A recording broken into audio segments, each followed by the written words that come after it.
Podemos passar então para o César Munhoz para falar sobre o bom policial tem medo, os custos da violência policial no Rio de Janeiro.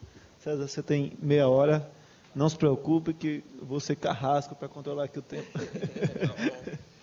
Bom, muito obrigado pelo convite, Dr. Marlon, é muito bom para Human Rights Watch estar aqui.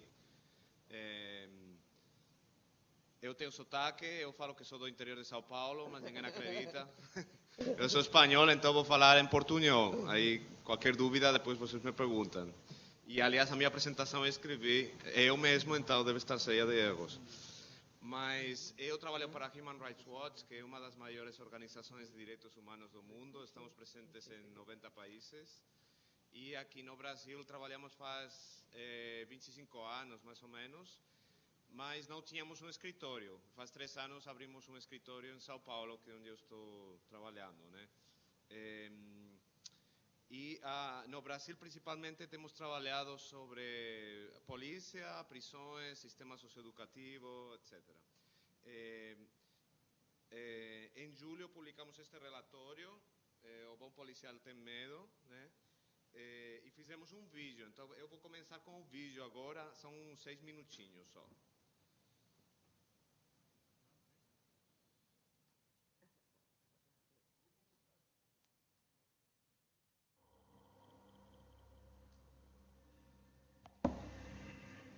Neste vídeo das câmeras de uma viatura.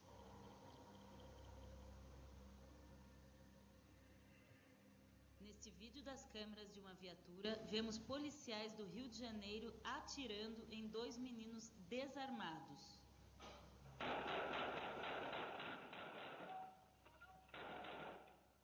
Eles mataram um e feriram o outro.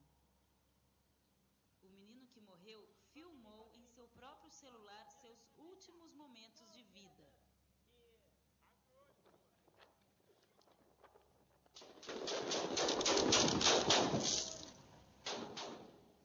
Ele é um dos mais de 8.000 mortos pela Polícia do Rio de Janeiro na última década.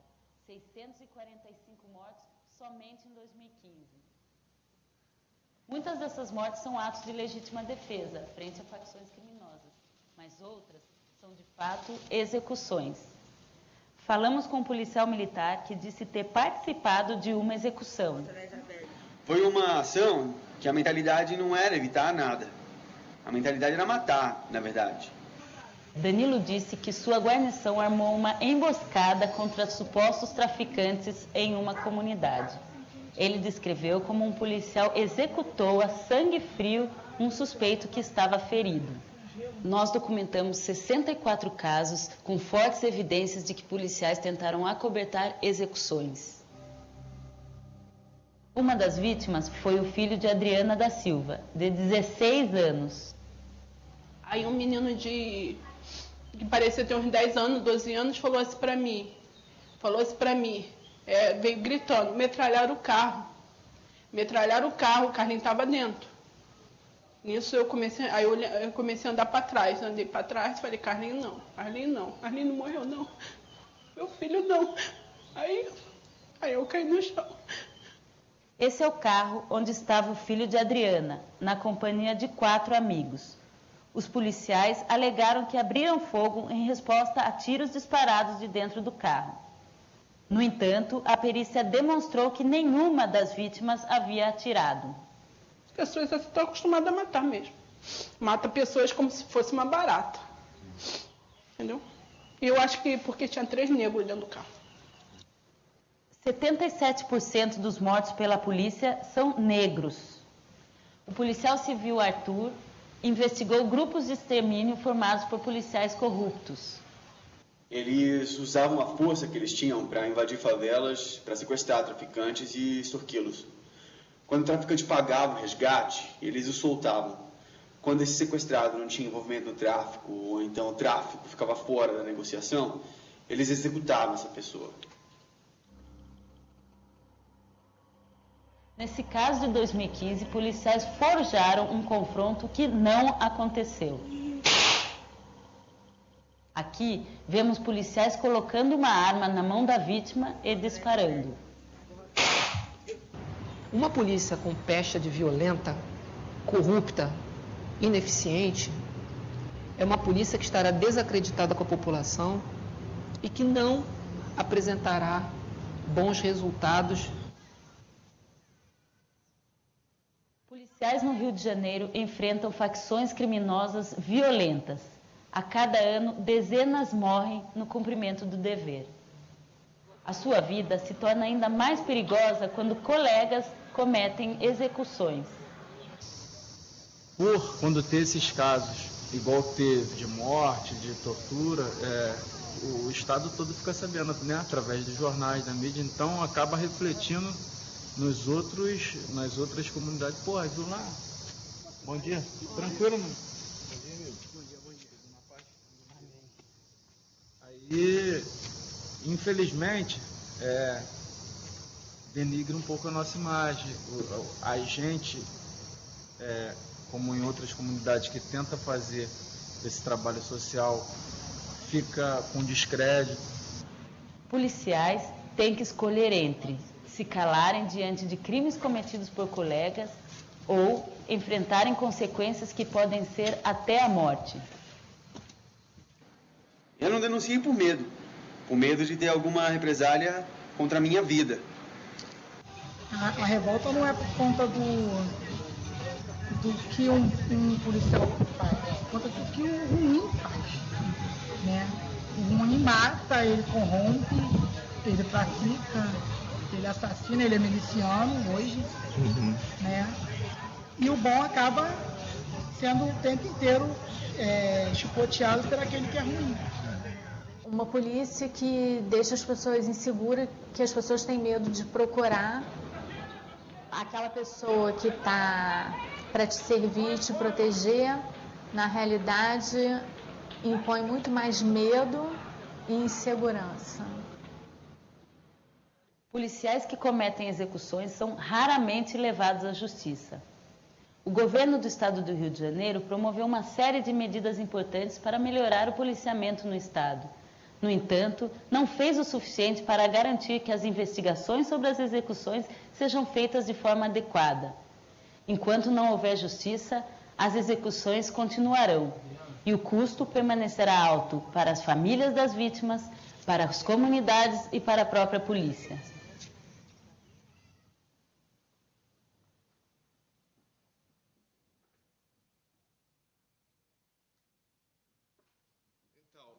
O nome do relatório é o Bom Policial Tem Medo. E é estranho que nós coloquemos um título assim, porque nós normalmente usamos as palavras da vítima, né, para os nossos relatórios. Mas neste queríamos focar, um olhar importante na polícia, entender por que a polícia usa a força letal, as condições que levam essa polícia a tomar as decisões que toma, né?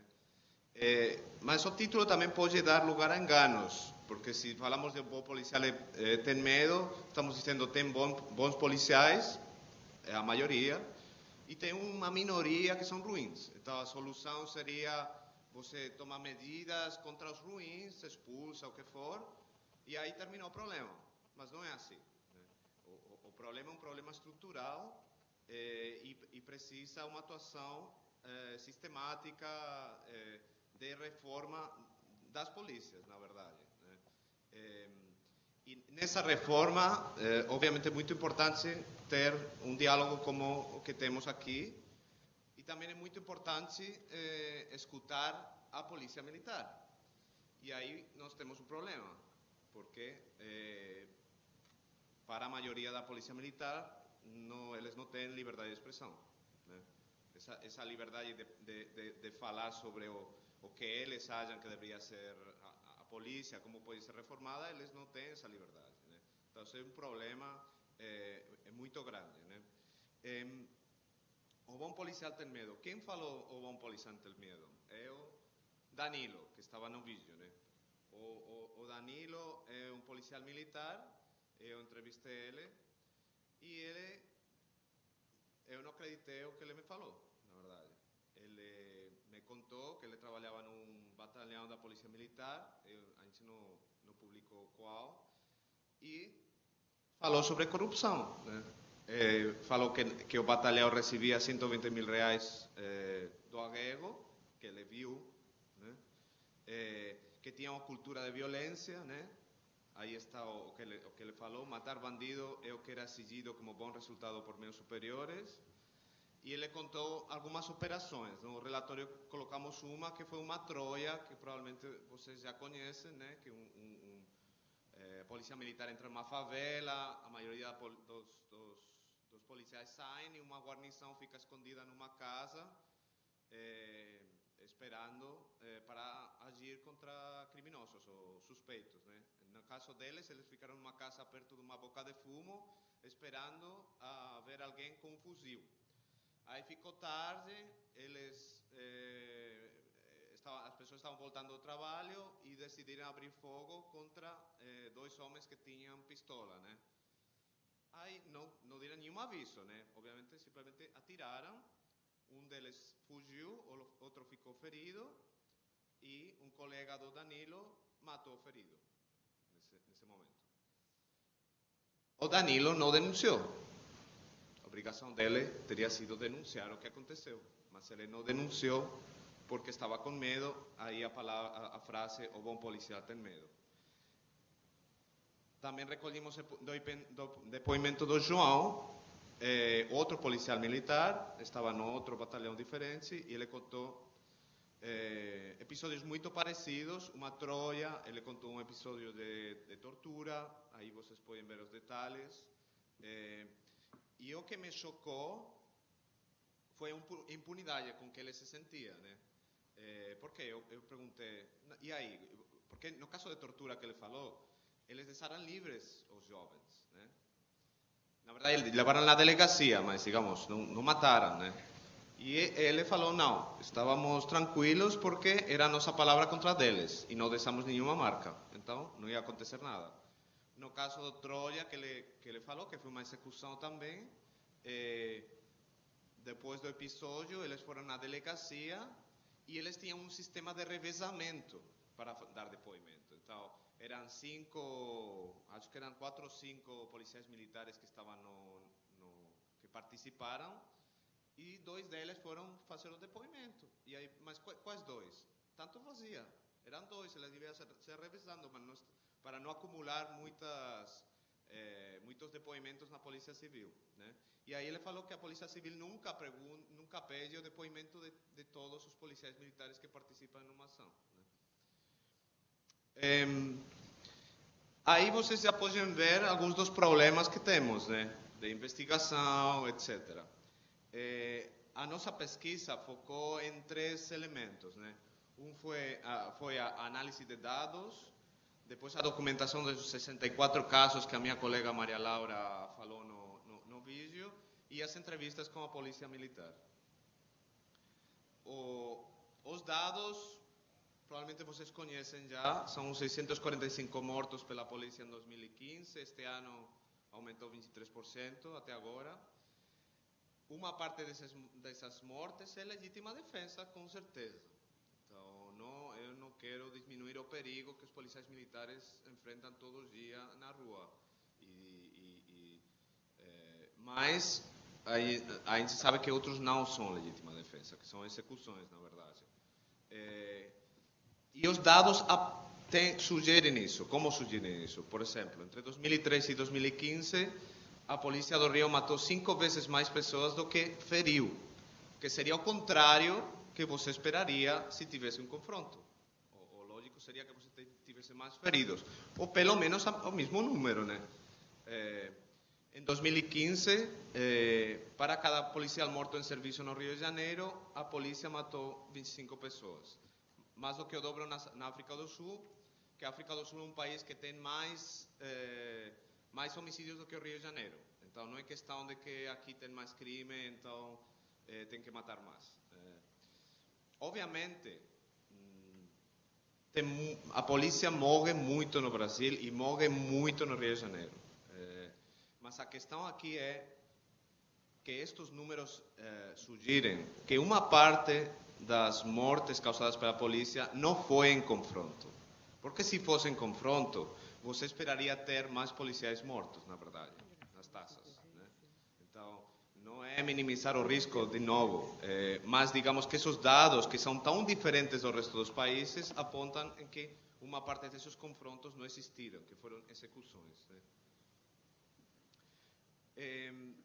Depois investigamos os casos, os 64 casos. Na verdade, eu não quero entrar em muitos detalhes, porque já foi dito na conferência ontem e hoje.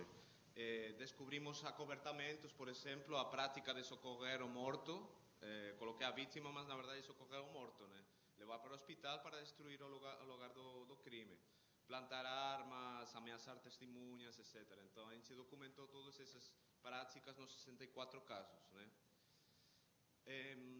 Dos 64 casos, 8 foram a julgamento e 4 resultaram em condenações. Então, a porcentagem é muito baixa, né? Porque esses 64 casos são 64 casos onde tem evidência de que os policiais acobertaram ações ilegais, né? Em 36 dos 64 casos teve denúncia, só em 36, na verdade. Sendo que tem evidência mesmo nos processos, ou mesmo nós recolhemos testemunhas, etc. Né? Nas investigações. Então, quando você pergunta para o Ministério Público, mas como é que o número de denúncias é tão baixo, né? A resposta é porque as investigações da Polícia Civil são muito ruins. Né? E é verdade. A gente viu nos casos que tínhamos. Então, em 52 dos 64 casos, não havia registro algum de que os peritos analisaram a cena do crime. Né? Na maioria deles, não tinha registro de que ninguém foi na cena do crime. Né? Então, como você vai investigar qualquer homicídio se você nem vai no lugar, né? Nos casos que sim teve um registro, a grande maioria são da Delegacia de Homicídios. Então, aí vimos uma diferença na investigação. Né? Tem outros problemas com as investigações. Não todos os policiais são ouvidos, não tem testemunhas e faltam outros exames periciais. E os depoimentos, digamos, as entrevistas que a Polícia Civil faz com a Polícia Militar, com os policiais militares que reportam o que aconteceu, são, em geral, muito ruins. Né? Então, você pode argumentar, ok, a Polícia Civil está numa situação muito complicada, orçamentária, é verdade, é complicado você procurar testemunhas, leva tempo, recursos, mas se fazer uma boa entrevista com um policial militar que chegou na delegacia, isso não requer nenhum recurso, né?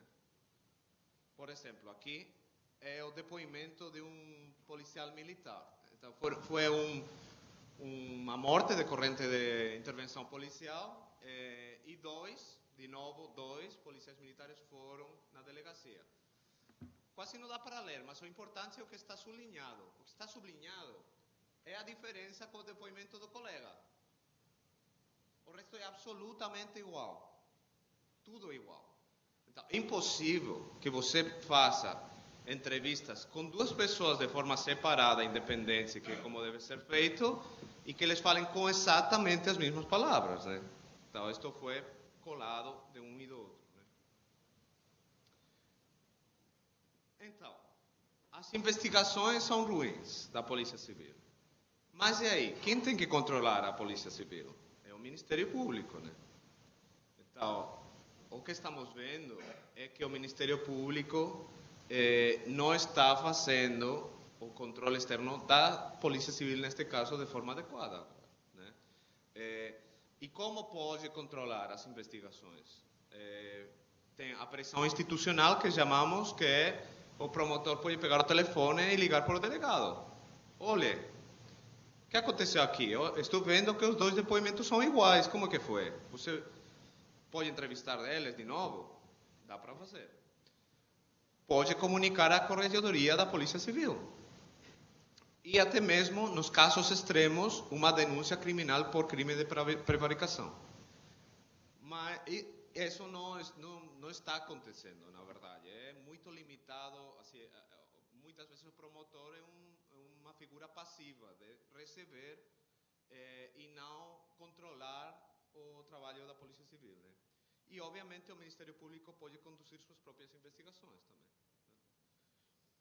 Aí chegamos no caso de São Gonçalo. O Dr. Paulo Roberto já deu os dados, né? Para nós foi muito interessante essa experiência lá, porque o que foi um esforço concertado do Judiciário, do Ministério Público e da Polícia Civil, né? E a gente entrevistou pessoas em São Gonçalo que foram parte dessa experiência, né?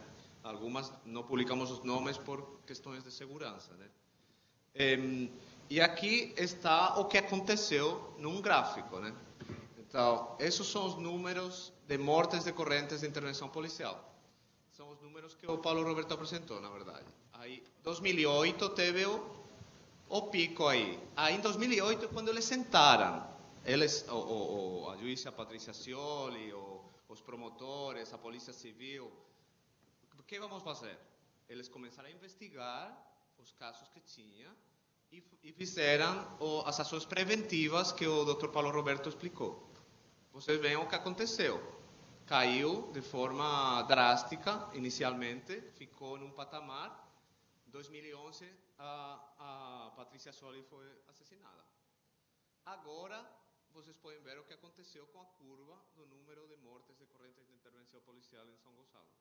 Obviamente, o Dr. Paulo Roberto não está lá, os policiais civis que estavam investigando os casos também não estão lá, e a Patrícia morreu.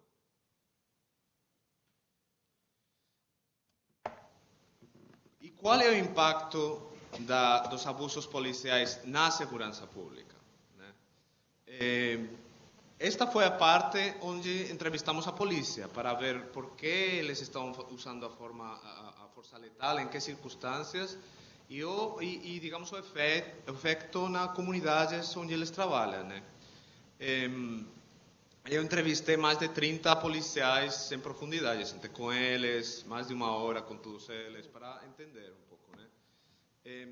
Uma coisa que ficou muito clara para mim é que as execuções extrajudiciais aumentam o risco para os outros policiais. Isso que eles mesmos falaram. Por quê? Um efeito é que os criminosos ficam menos dispostos a se renderem se acreditam que serão executados. É uma coisa óbvia, né?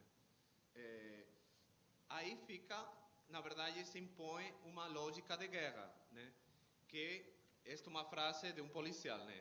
O traficante sabe que se for preso não vai ser respeitado, então ele não respeita, ele vai matar com crueldade. Então, nas operações da polícia na favela, por exemplo, ninguém se rende, porque tem medo de ser executado, e fora, quando o policial está de folga, se ele for identificado como policial, ele vai ser morto. Isso não acontece em outros países. Não acontece. Por quê? Porque os criminosos em outros países têm medo de matar um policial e que tenha uma investigação muito aprofundada e ser pego, etc., né?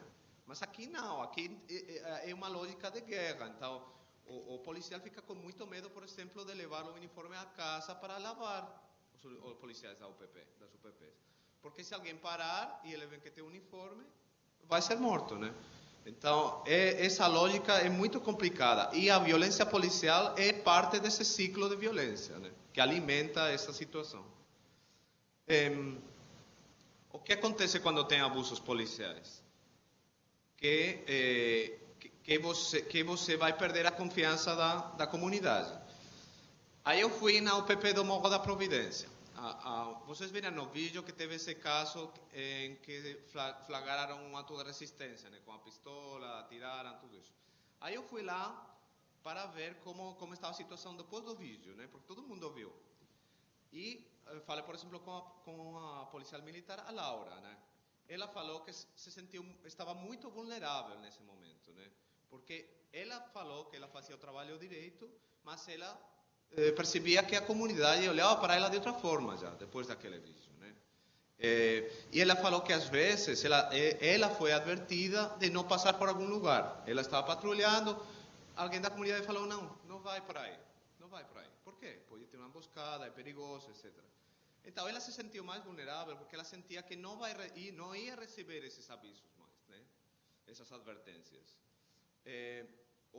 tenente Franco Louredo, que estava na UPP, ele falou também que quando eles recebiam a comunidade na UPP, eles se sentiam protegidos, porque sabiam que os criminosos não iam atacar a UPP quando a comunidade estava indo, né? Então, digamos, essa relação com a comunidade protege o policial. Outro efeito é o que você faz como policial militar quando você está na guarnição e seu colega mata de forma injustificada, assassina, né? Então, essa situação do Danilo, que ele ficava com medo de denunciar. E o Danilo cometeu um crime, porque não denunciou, né? Então, ele se sentiu em uma situação muito complicada. Além disso, teve 2 policiais que falaram nas entrevistas que eles se sentiram pressionados por seus superiores para usar a força letal de forma ilegal. Eles estão protegidos? Não. Porque o Código Disciplinar da Polícia Militar do Rio de Janeiro não protege um policial que não segue uma ordem ilegal. Não protege.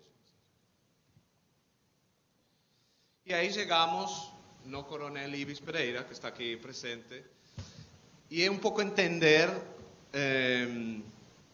qual é o efeito para o policial militar de trabalhar nesse ambiente, nessa circunstância, né? E a gente usou um conceito que ele nos comunicou que foi muito interessante, que existe uma possibilidade de uma erosão moral dos policiais. Quer dizer, depois que o policial mata, com impunidade, né, quando não deveria ter matado, é mais provável que ele vai se envolver em outros crimes, por exemplo, corrupção, etc. Porque é um crime que moralmente é menos sério que tirar a vida de uma pessoa. Então tem um efeito muito problemático, né? Aí, como poderíamos quebrar essa situação? É você ter um apoio psicológico para a Polícia Militar, quando tem um confronto, etc. Mas isso não está acontecendo. Na Polícia Militar do Rio de Janeiro tem 100 psicólogos, 30 deles não estão atendendo, na verdade, estão fazendo outros trabalhos. Então, são 70 psicólogos que estão atendendo a Polícia Militar. E são 48 mil. Então, vocês imaginem. Agora, digamos, um policial militar se envolve em um confronto aqui na porta, mata alguém, não vai para o psicólogo, só se ele ou ela pedir. E aí tem um estigma de pedir. Então, não é obrigatório que você vá ver um psicólogo, né? E realmente, para terminar, digamos, o último efeito, o impacto que eu queria mencionar, é o impacto nas UPPs, né? Nós achamos que as UPPs, a essência do UPP, a única forma que uma UPP funciona é se você tem a confiança da comunidade. Porque é impossível que as UPPs, com os efetivos que têm, eles controlem o território. É impossível. Eles não vão poder nunca. Então, se você tem a confiança da comunidade, estabelece a relação, pode funcionar.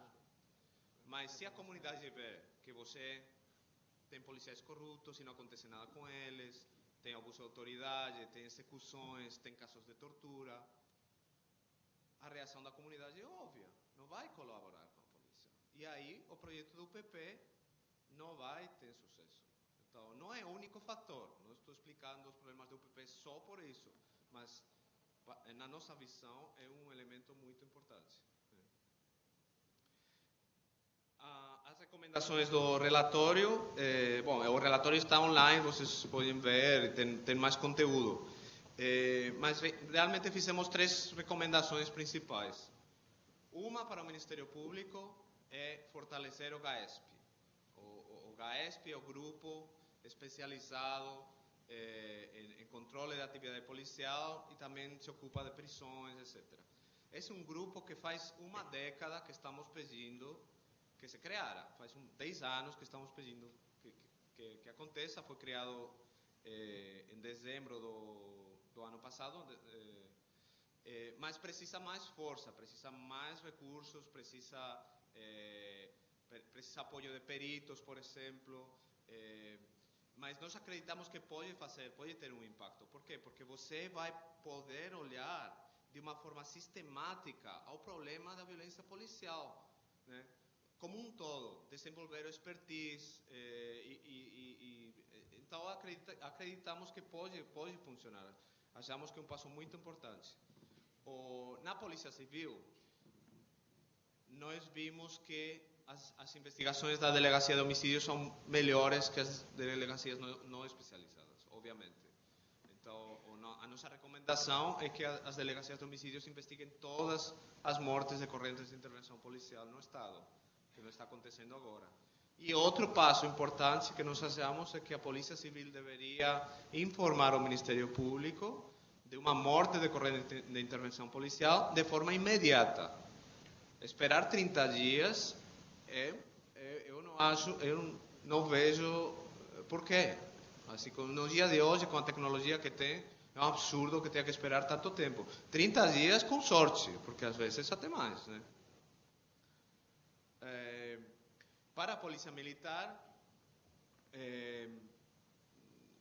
a nossa recomendação é o uso de câmaras no colete, algo que não falei, mas nós achamos algo muito importante, né? A câmara no colete, ela protege o policial de denúncias fabricadas, protege o policial que está tentando fazer o trabalho correto se seu colega não está fazendo, né? E, obviamente, é uma prova em qualquer investigação. E o que vimos nos casos que temos é, quando tem vídeo, o processo avança, e se não tem vídeo é muito difícil, né? Oferecer apoio psicológico para a Polícia Militar, achamos muito importante, e analisar outras causas de estresse na Polícia Militar, inclusive as condições de trabalho, as escalas, que são uma coisa absolutamente ilógica, etc. Bom, muito obrigado.